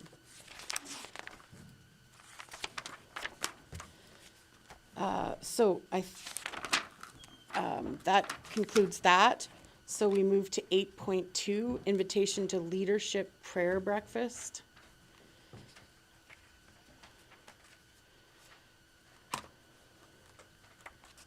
Sorry, let me just find my paper.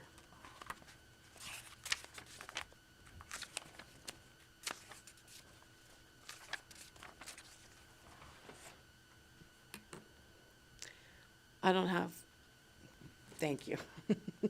That's the one I couldn't find. I looked for it. So, this is a new email. The local pastors and members of churches would be honored to be able to pray for leadership of our community. Please join us for a wonderful breakfast provided by a local caterer, a brief message, and a time of prayer for our leaders. These are difficult days to be a leader, so we want our leaders to know we support them and uphold them in our prayers. Please respond as soon as possible with the names and positions that they hold of who is attending to the below mentioned. And so this comes from the Ministerial Association, is that correct? She must be representing the Ministerial Association because they sent us one earlier, but the dates conflicted with the RMA. We were all gone. Okay. So would anybody like to attend? Yes, I would like to attend this event. Councillor Moosker? Yes, me as well. Councillor Chappelle? Yes, me as well. And myself. So, I guess we'll make a motion to accept for information the invitation because it's a local event. They're not asking for a fee for tickets. They just want to know who's coming, correct? Yeah. So, would somebody like to make a motion? Councillor Phillips? I'll make a motion that any counselors that are able to attend the prayer breakfast on May 15th attend the breakfast. Thank you very much. And we'll just let administration know, and then they can book who's all attending, right? So with that being said, is there any questions or comments about that motion? Councillor Hutchinson? Thank you. Just some clarity that it's a PR event and it's just open for everybody to go on their own and not, Yeah, definitely, it's a PR Yeah, event. it's a It's not- PR event. It's not a remuneration paid event. Okay, so with that being said, are there any other questions or comments about that motion? Seeing none, so I will call that to a vote. All in favor of that motion? And any opposed? And that's none, and so that's carried. So 8.3, invitation to veterans. Sorry, 8.3 is invitation to Sea Cadet review. So that's Wednesday, May 15th. I didn't have an opportunity to double check this against my schedule. But this is just another PR invitation. They are asking for everyone that's available to attend, right? The invitation is for mayor or somebody in mayor's place. Okay. There's no greetings on behalf of the town, but if somebody's able to attend, they will ask mayor or councillor to present an award that evening, and you'll be provided with the script for that presentation. Okay, so, because I didn't have it when I was doing my agenda review, anyways, I don't know if I'm available that night, so can we just accept for information and we'll do it by email? Does that sound reasonable? Does anybody have any questions or comments about that invitation? Somebody like to make a motion? Councillor Chappelle. Also make the motion that the mayor and or her designate attend this function on behalf of the town. Thank you very much. All in favor of that motion? And that's carried. So 8.4, invitation to Veterans Night. This one I did see ahead of time, and I am available that night, and it is non-transferable, according to something that I read. And so, yes, I will be able to attend. Counselor Chappelle, I know it didn't turn on. It doesn't like you, that Also make a button. motion that we accept this letter's information at the, and that further the mayor attend on behalf of the town. Thank you very much. All in favor of that motion? Any opposed? And that's carried. So this is 8.5, a letter, Minister of Transportation. So this, we just needed a little bit more time to think about it. And so I spoke to the Reeve, Angela Albers from Mountain View County. And she says if we agree to it, she can just add us on, that the more people that, she'll just add us to the letter. Basically, the letter is, again, asking that we are asking the province for more funding for the airport, operations and development. I can't remember the second and third thing. It's not in my sheets because I had it earlier. So, do we have any questions about that? County of Clearwater's already on the letter, and they're our partner. Counselor Hutchinson. Thank you. We spoke with her at the EDA conference, and You she had, spoke with whom? Angela, the Reeve, Yes. and she had cleared it up that she hadn't received a lot of responses and somehow didn't have everybody on the list. So she said that the deadline, which was the 12th, had been moved because there was a number of a bit of miscommunication between municipalities on this item. So I just wanted to clarify that. So that's what I said. Right? That I said I already talked to her and we can still sign up on it? I don't think. Okay.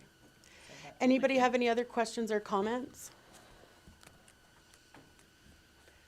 Would somebody like to make a motion?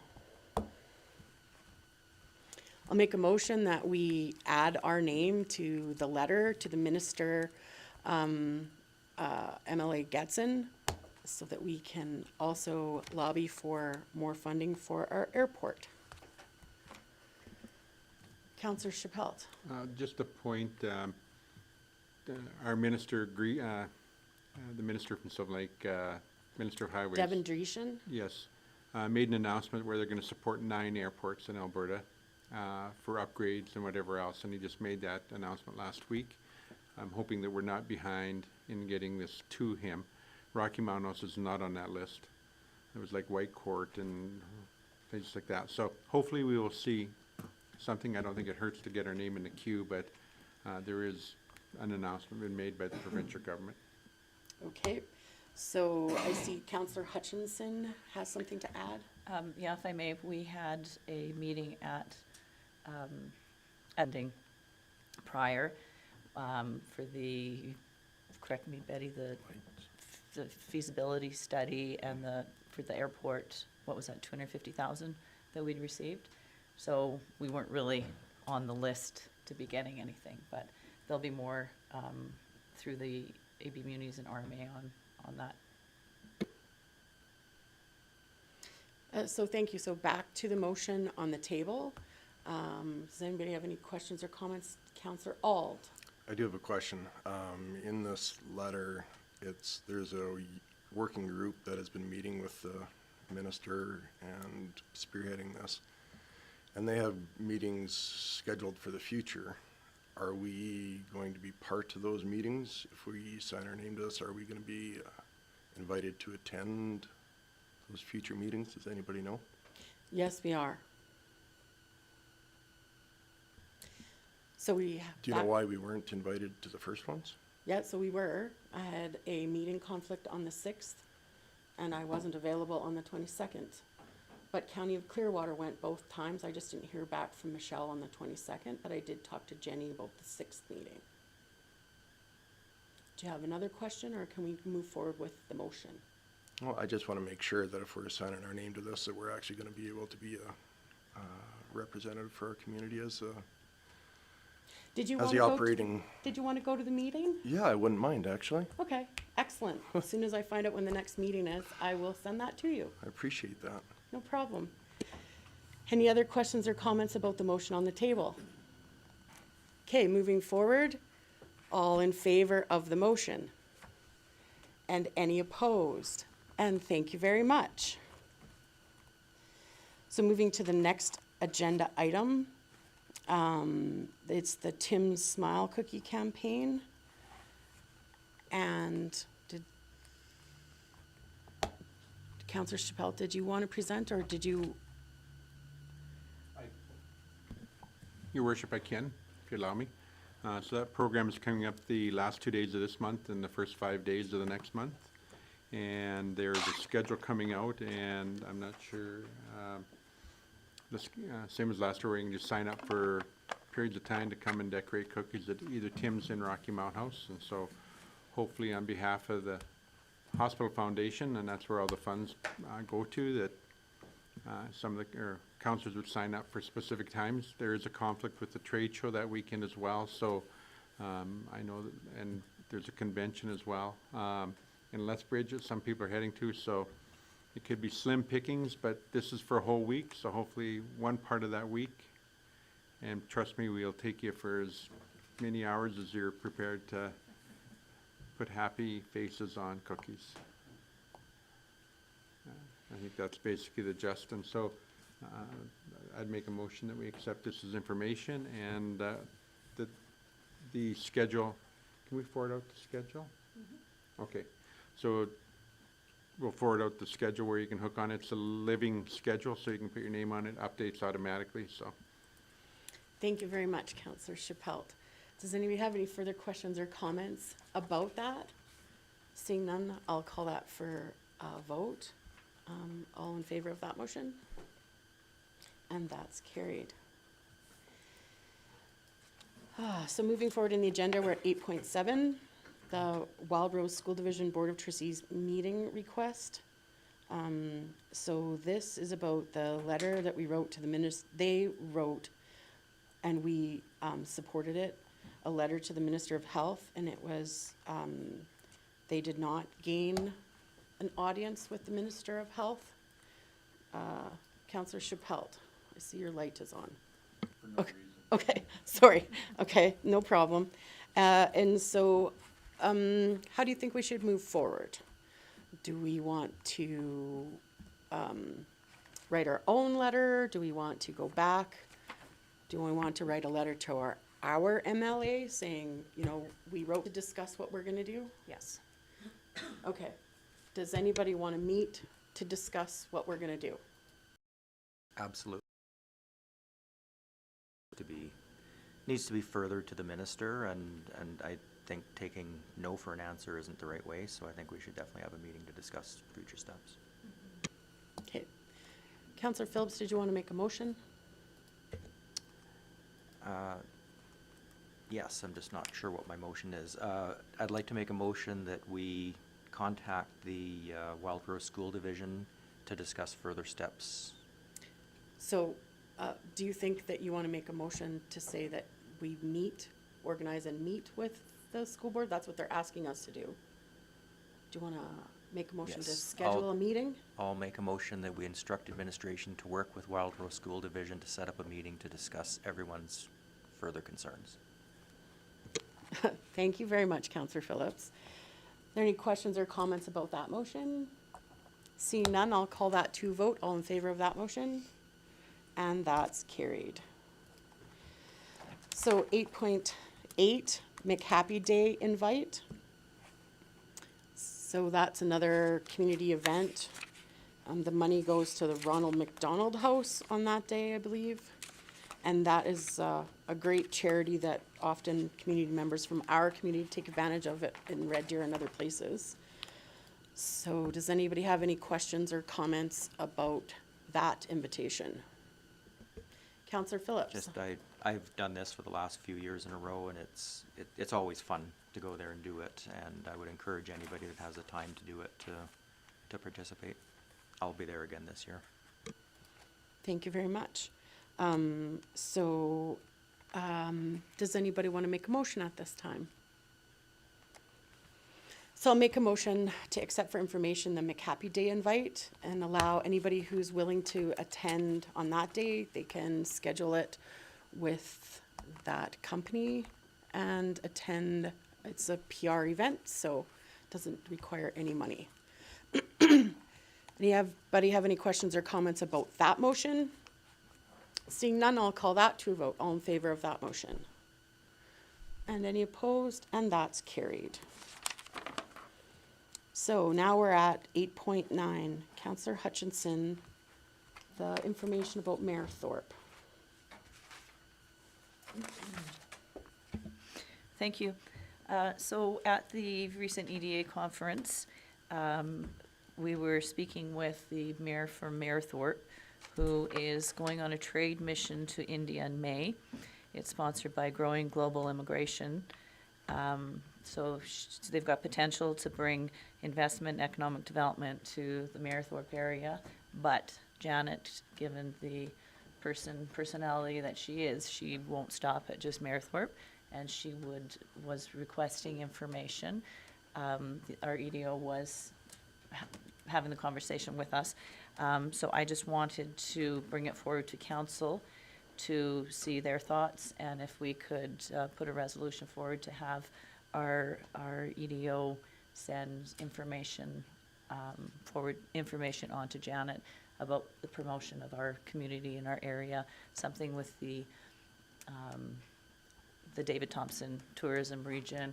It could be pictures of spots in town, what we have, just to open up their eyes to see what our community is about. And it may lead to something, but I just felt that because I'm not to be directing staff, it should come through council to put a resolution to and it would be just stuff on a, like through Dropbox, on a zip drive kind of thing. It's not paper promotionals or anything like that, just something that she could carry with her to present. Well, I think that's a great idea. So would someone like to make a motion at this time? Councillor Hutchinson? I will, if we can get this right. Be it resolved that council instruct administration to provide tourism information on our area to be presented, or to be By mayor. presented by the mayor of Mayor Thorpe I was gonna put J Bush. on her trade mission to India.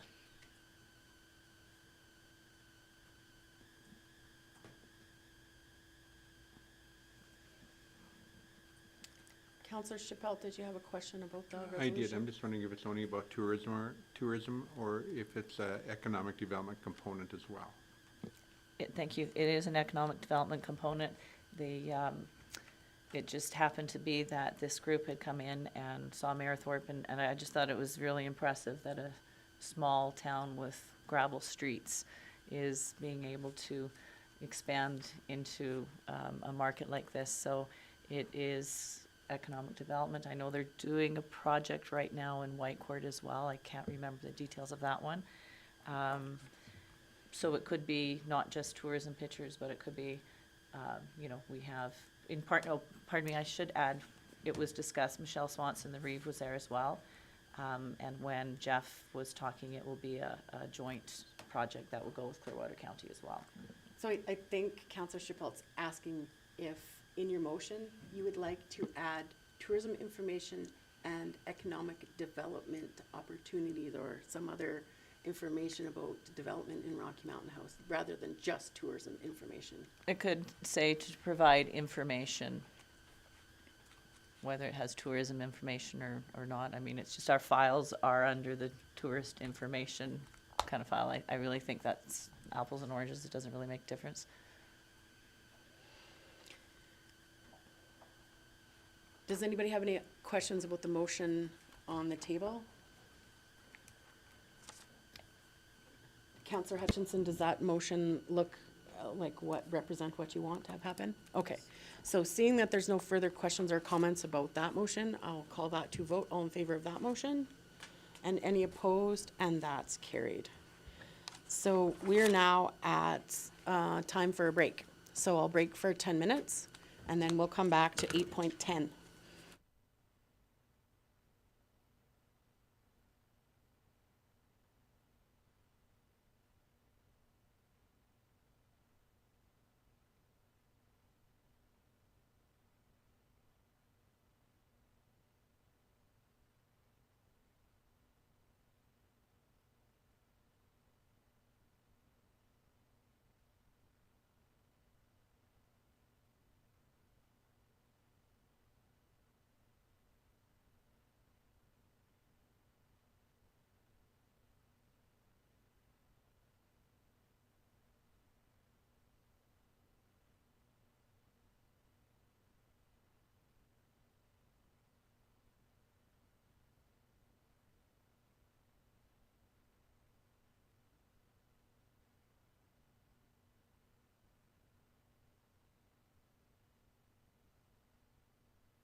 Thank you.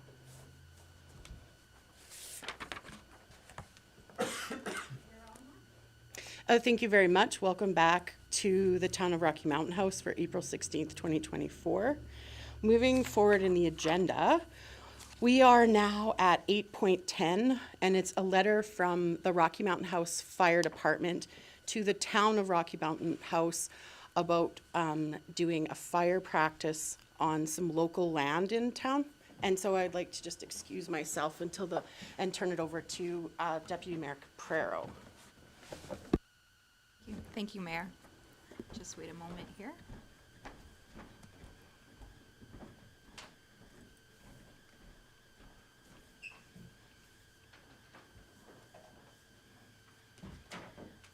So Councillor Schipple, just wanting to ask you if you're okay with talking a little bit about this since it was brought to us from you. Thank you, Deputy Mayor. So this morning, we received a letter from the local Clearwater Fire, and it's time sensitive, and we don't have a council meeting for 3 weeks, and it's about doing a controlled burn on basically the home hardware property. And in years past, they've done it, and I 100% support it because it's removing a hazard. But in previous years that it's been done, residents of the area have been concerned about what if it got away. And I know in the letter it says that they've got backup ready for it and all that. But I think it's important that council's aware that it hasn't always went so smoothly in terms of the citizens' perception of what happens. I most certainly would make the motion that we allow it to happen, but just so council's aware and that the citizens are aware that it would happen. I just have one question. Do we have that, are we able to say yes? Because it is someone's private land, are we allowed to give instruction for them to do this on someone's private property? That would be my question in regards to that.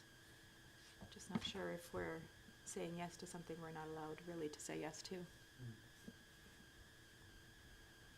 I don't know. Good question, and I'm not sure. They've sent a letter to the town saying, hey, this is what we want to do, looking for our agreement with that. I would assume that they've talked to the landowner and got that agreement already. Okay. Again, assume is not a good word, but I think that it would be up to them to get that approval from the landowner. Thank you. I'll go to Councillor Phillips and then to Councillor Musker. Yeah, I agree with Councillor Schipple. They would need to talk to the landowner for sure, because it's their land that they're operating on. But going back to the topic at hand, I mean, we all know that this is going to be a wildfire season for the province of Alberta, and I don't think we're any different here. It's tinder dry out there, even though we've had some snow today. It's still very, very dry, and anything we can do proactively to do a controlled burn to mitigate the fire hazard in town, I definitely would support. And if this does happen, maybe it's something that Ms. Button would be able to advise our citizens that it's happening and that it's in control and that we have everything covered so that the citizens aren't disturbed by a controlled burn. Thank you. Councillor Musker. So I agree too with that. I think this letter is asking if we're willing to accept responsibility for and the risk of bodily injury, death, and property death. That's our role as council right now, whether this is important or not. Are we willing to do that? And I have to accept that the Rocky Fire Department, the professionals, think this is a good idea and they can handle the job. Are we willing to accept responsibility if things go sideways? That's what we need to approve. Thank you. Ms. Quinlan. I just wanted to add, I was part of the email chain this morning, and I've already reached out to Ms. Button and Mr. Schwader, because he's just to make sure that if we do proceed with this, that she's gonna enhance any communications that Clearwater County, the Regional Fire Department, would have, and just to make sure that residents are. SRD has started controlled burns and have got away from them and created quite a bit of damage. How does this would all be our insurance would cover us if something happened? I am thinking that that's the case. I can certainly reach out to our insurance and just determine exactly what would be covered, but yes, if Like- there was something wrong, we are assuming responsibility. So if that or that fire gets away on them and it takes out Home Hardware's lumberyard, we're on the hook for that. I agree it needs to be done, and it's, if it can be done safely, but it doesn't always work that way. Thank you. Counselor Musker? I'm not prepared to support it until we're certain that we have some coverage. And I think that's fair. So they're looking to have this done on April 25th. So, is my understanding. I mean, we have 9 days until that point in time, so I think that gives us lots of time to, the only thing is that we don't have another council meeting before then. So I don't know if that's something we can go over through email and say, probably not. Maybe we need to determine that today. Counselor Schipel? I'd be prepared to make the motion with a subject to in it, and that is that we allow it to happen, subject to having our insurance company be acknowledged of it and accept that if something went sideways, that liability would be covered. I'm also gonna check with, the author of the email, Ms. Kale Valentine, I'm not sure if it's a man or a woman, and just see what type of coverage that the fire department also carries, so Sure. there might be 2 sources of insurance coverage. That's a great idea. Counselor Hutchinson? Thank you. I was just inquiring about the Fire Smart program that we do have in town. Like, I know we've got, I don't know if anybody's here that could enhance upon that I know we've got, like, the houses along 60th Street, there's ongoing cleanup and things like that. Has this been done in the past? And to what extent? Is this following suit the same as what has happened in prior years and where that sits? Does anybody know? It used to be an annual ritual for several different places in town. So if you look at the map that they provided, all the yellow areas are what they call high hazard areas. I think that in past, they've done some burns on some of those properties, but the property around the Home Hardware was an annual, and then all of a sudden it quit. I'm not 100% sure why it quit. That might be interesting to find out why it hadn't been done for the last few years, and maybe it's because of liability. So, but I think we need to be confident that when it happens that we're covered. That's for sure. Absolutely. Okay, so we have a motion on the table. Counselor Schipel, do you mind just maybe reading that again? And then we'll just make sure. Sure. That sounds good. And let it be resolved, council support the Fire Smart Vegetation Management Program checklist, and have the deputy mayor sign a copy of the letter that is provided subject to, I think that I think it needs a little tweaking. Okay, Let us just tweak and then we'll be back. sure. So in the meantime, maybe I'll go over to Counselor Phillips. Yes, just, if we do go forward with this motion, when Ms. Quinlan is asking the insurance company about insurance and liability, ask also what the liability would be if we didn't do this, knowing that we could have done it and something happens. Just to check it from both angles, because if we had an opportunity to do it and didn't, and something happened, what would our liability be at that point? That's a good point, Counselor Phillips. Okay, so see how this is shaping up.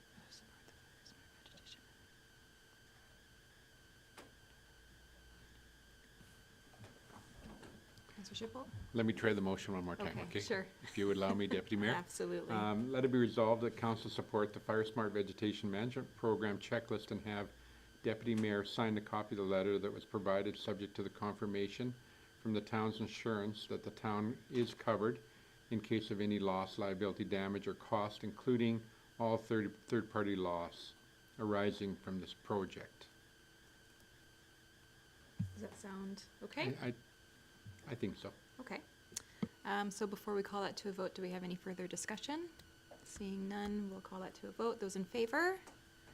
And none opposed, that is carried. Thank you. Thank you, Laura.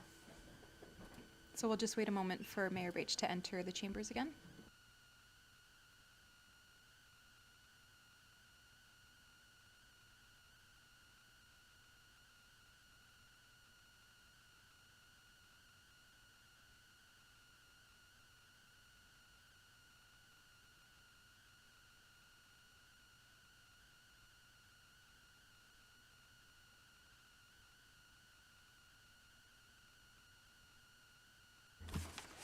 Thank you very much, Deputy Mayor Capero, for dealing that for me. You're welcome. So, moving forward in the agenda, and we go to item also that was added, 8.11. Krista Gardner, yeah, sorry, I'm trying to find her email. April 9th. Thank you. It shows up funny on here. So anyways, she is our Alberta Municipalities representative for our area.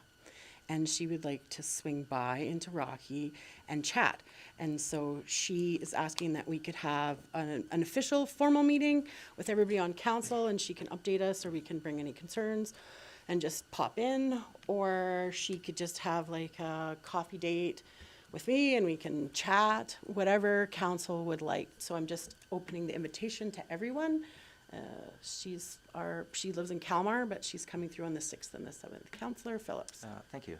So I see that she's here on the 7th, and we have a council meeting scheduled on the 7th, so perhaps it'd be worth having her at the end of our council meeting, like once we're done the council meeting, we could have a meeting with her as a council. Yeah. We're all here anyhow. So. Yeah, so what time could we schedule that for? When we start at 9? It's so much easier to do that, so like, I think what time do you want to put that for? to me, I would task that to our agenda committee, and when the agenda is being looked at, anticipate how long the agenda is going to be, and then schedule the meeting for So agenda slightly partner. after that. How easy do you think that is? I'm just trying to, so that is today. So we don't have the agenda yet, but it's been quite difficult even to figure out what time we're gonna have closed session. I see our ledge is laughing at that, so I think it should be either the day before, maybe, because we can't do it before the meeting at 9 a.m. Well, I think we can, it is a little bit hard to know how long the agenda is gonna be. We won't know and have that review until the 2nd of May. I don't know when she needs to hear back from. But if we tried to aim for something like noon, maybe we can just go into closed session at that time. Staff can have their break, and then we can pick up if we're not done at that point, when we're done. So if we're not done at that point, I'm gonna break for a half-an-hour lunch for us, so that some of us can eat when staff eat, but we could do it after that and just put her in like a closed session. That's what you're thinking, to add her to the agenda? I'm open from suggestions from council. Counselor Hutchinson. Thank you. I think it would be warranted to reach out to her, find out what her thoughts are when she's here May 6th and 7th, what her time, if she's got anything else scheduled. She's also asking about having a tour of the community to see what makes Rocky special. I think that would be, take advantage of that and plan on something, whether it's 1, 2, or all, depending. It's always hard to get all of us in one place, but, you know, that could mean touring the town, doing the up and down Main Street, the historical walk, touring the museum, you know, whatever council thinks. But I think the first thing would be that reaching out, saying that, yes, we're absolutely interested in you coming to visit, and we have a council meeting on the 7th. Maybe she wants to attend our council meeting, you know, you never know. Reach out and see where she's at. Okay, That's a good idea. that sounds great. So I will just accept for information and reach out to her and see what her schedule's like. Okay, So would somebody else like to make that motion?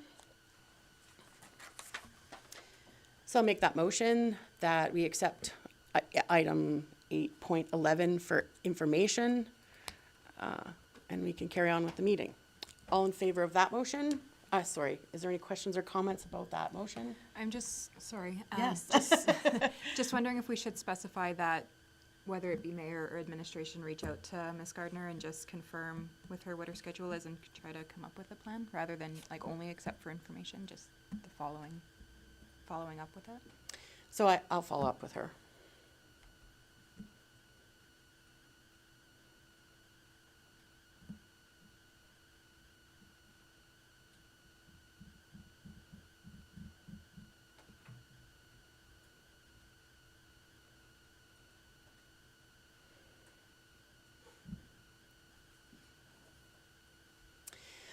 Okay, so with that amendment, do we have any questions or comments about the motion on the table? Seeing none, I'll call that to a vote. All in favor of that motion? And any opposed? And that's carried. Thank you very much. That concludes 8.11. We don't have any correspondence for information today. And we go to the action list 10.1. Was there anything you wanted to bring to? No, just, there's a couple of items, that are on there that are all in progress, so we've got the letter going to Kamakawa, there's the energy efficiency grants, and the energy manager that's coming back on the 14th. And I think there's one other one, the terms of reference for the mid-sized town mayor's caucus. So that's in progress as well. So those items we're all working on right now. Okay, thank you. Does anybody from council have any questions or comments about the action list for April 16th, 2024? Councillor Phillips. Just a comment. I see we have a whole bunch here that have been crossed off. Is it possible to just have them crossed, like deleted, then we don't have to have 4 pages, we can just have it down to 1? Yes. Thank you. So the answer was yes. Do we have any other questions or comments about the action list for April 16th, 2024? So now I'm looking for a motion. Councillor Phillips. Yes, I'll make a motion to accept the action list for April 16th. Thank you very much. No other questions or comments about that motion. I'll call that to a vote. All in favor of the motion? And any opposed? Seeing none, and that's carried. So do we have any administrative inquiries today? Seeing none, I'll move on to the next item. Do we have any notices of motion today? Sorry, I thought his hand went up. Thanks. Seeing none, I'll move. We'll take a brief. Do we need a recess to clear the chambers for your closed session? Or do we usually do that? I think we usually do 5 minutes. Yeah. So we'll do just a quick recess for 2 minutes before we go into closed session. So.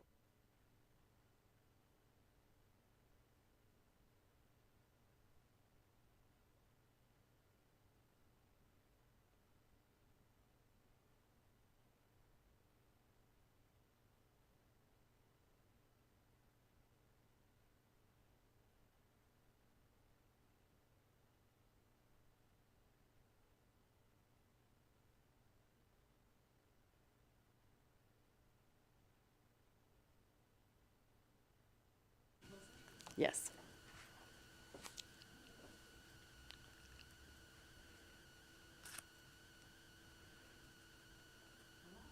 Okay, so we have a closed session agenda item today, a FOIP Section 24 advice from officials, the CAO dialogue, and so I'm looking for a motion to move into closed session. Deputy Mayor Caprero. Thank you. I'll make that motion to move into closed session. Thank you very much. Any questions or comments on that motion? And seeing none, I'll call that to vote. All in favor of the motion? And that's carried. So we are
Thank you very much. Welcome back to the April 16th, 2024 regular council meeting, and we've just completed our closed session of 13.2, and we have nothing further on the agenda today, so I'm going to adjourn the meeting.